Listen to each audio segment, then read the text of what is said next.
Je suis une survivante. Je suis un témoignage vivant. Je suis l'exemple palpable même de la résilience.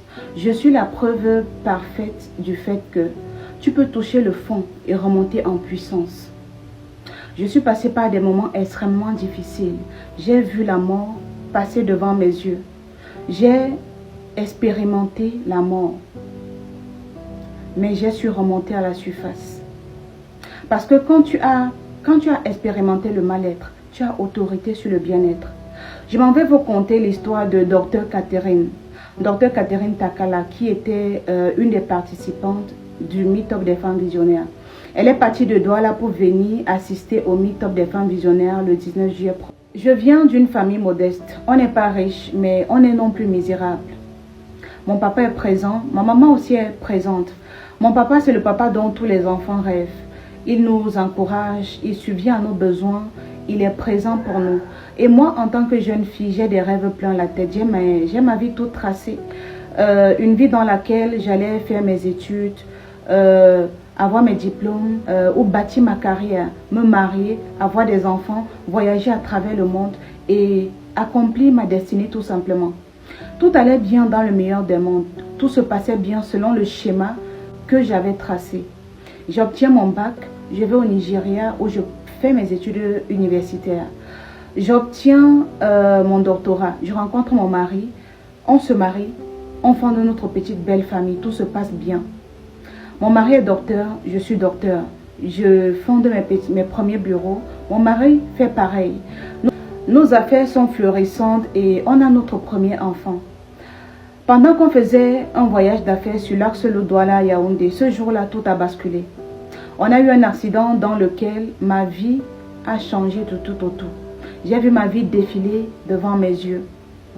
Je suis sortie de cet accident handicapée du bras. Mon mari, quant à lui, est ressorti de cet accident handicapé de la jambe. Et depuis ce jour, rien n'a été pareil.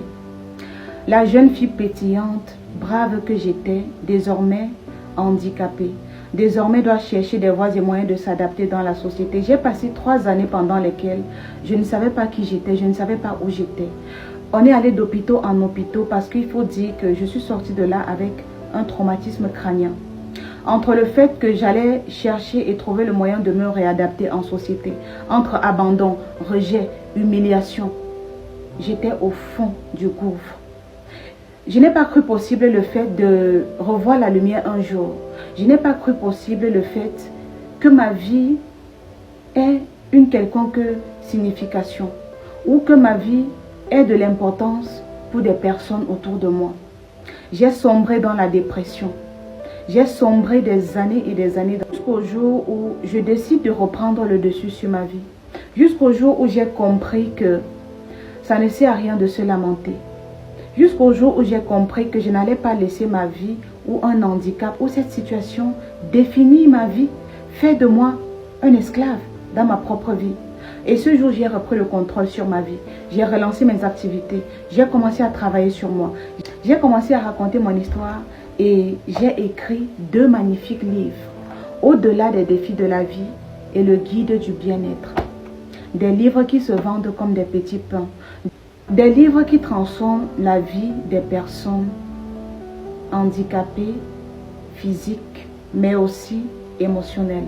Avant de continuer, j'aimerais t'inviter à aller te procurer ces 2 livres. Chaque histoire difficile par laquelle tu es passé est une préparation pour la gloire qui t'attend, est une préparation pour la vie de témoignage qui t'attend. Ça peut être ce divorce douloureux, ça peut être cette enfance difficile, ça peut être le rejet, l'abandon, l'humiliation par laquelle tu es passé. C'est un témoignage. Tu peux quitter d'une personne brisée à une personne restaurée.